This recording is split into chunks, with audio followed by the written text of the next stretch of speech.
You ever been in a meeting or even just a conversation where you feel like you're speaking a completely different language to the person across from you?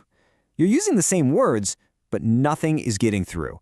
Well, today we're going to unpack a really powerful idea that explains exactly why that happens. And believe it or not, it all starts on the forest floor. But here's the kicker. This isn't really a story about ants.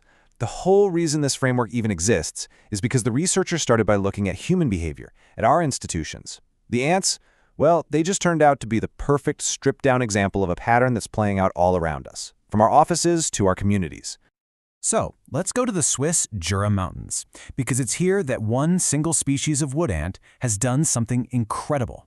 It's evolved into two completely different types of society, living right next to each other. It's like a perfect natural experiment. Okay, so first up, you've got the super colony. And honestly, colony doesn't even do it justice. This is a massive, peaceful empire. We're talking more than 1 billion ants spread across hundreds of nests that are all connected, all working together. Their whole identity is super broad. Basically, if you smell familiar, you're one of us. Welcome in. And get this, the way they expand is just fascinating.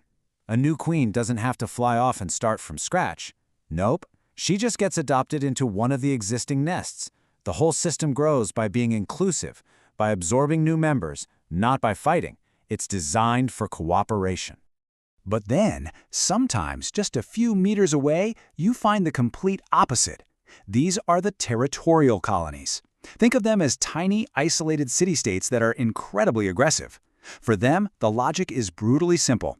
You are either one of us or you are an enemy. That's it. There's no in-between. And their origin story is just as intense.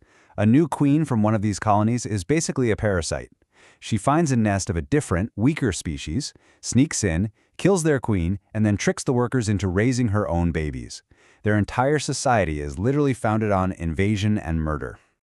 So let's just put it side by side. On one hand, you have a system built on a broad, inclusive identity, on adoption, on cooperation, and on the other, a system built on a narrow, exclusive identity, on invasion, and on constant, aggressive defense. Two totally different and totally incompatible ways of living.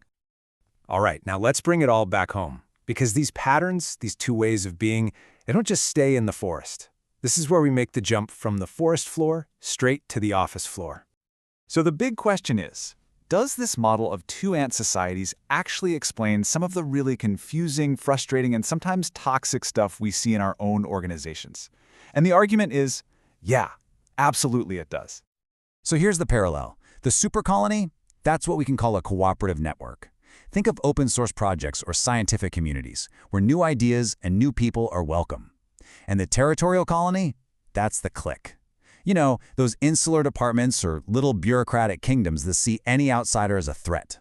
And this brings us to the absolute core of the problem. The difference isn't just about being friendly or not, it's about how these two systems process reality itself. It's called the epistemic divide, and it's the reason you can feel like you're speaking Greek to someone. See, the cooperative network runs on something called learned ignorance. It sees something it doesn't know as a frontier, as something exciting to explore. If you challenge an idea, that's not a threat. It's just more data. The phrase, "we don't know yet," is actually a good thing. But the clique, it runs on the total opposite, instinctive ignorance. Here, the unknown isn't a frontier, it's a threat that has to be destroyed. Information coming from the outside isn't even evaluated, it's just flat out rejected. It's not seen as wrong, it's seen as non-information, like static on the radio that you have to tune out to protect the group. And this is the real trap. When you argue with a clique, you think you're debating ideas, but you're not. You're actually giving them exactly what they need to survive. You become the threat, the enemy that they rally against. Your opposition literally becomes their fuel. And what about when they just ignore you? When you get complete silence?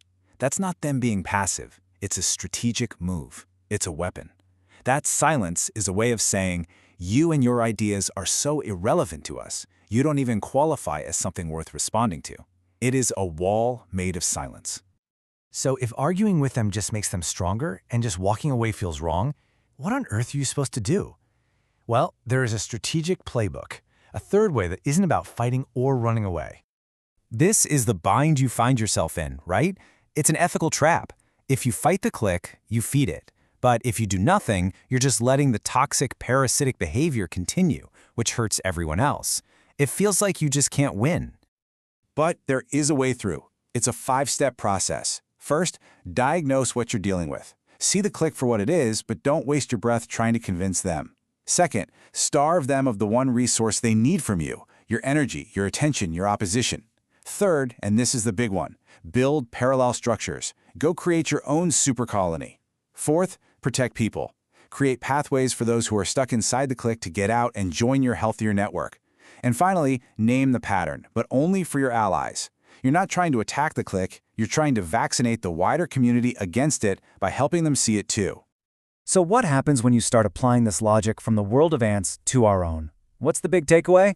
Well, it's pretty simple. You get a whole new way of seeing. This framework is one of those things that, once you really get it, it completely changes how you look at social situations. You'll start seeing it everywhere. You'll recognize the patterns of supercolonies and territorial cliques in your job, in your friend groups, even in politics. You can't unsee it. And that brings us to one last and maybe the most important question. It's not just about spotting these systems out there in the world. It's about looking inward, in your own actions, in every team you're on, in every conversation you have. Which system are you building? Are you building a cooperative network or a territorial clique? The choice really is up to you.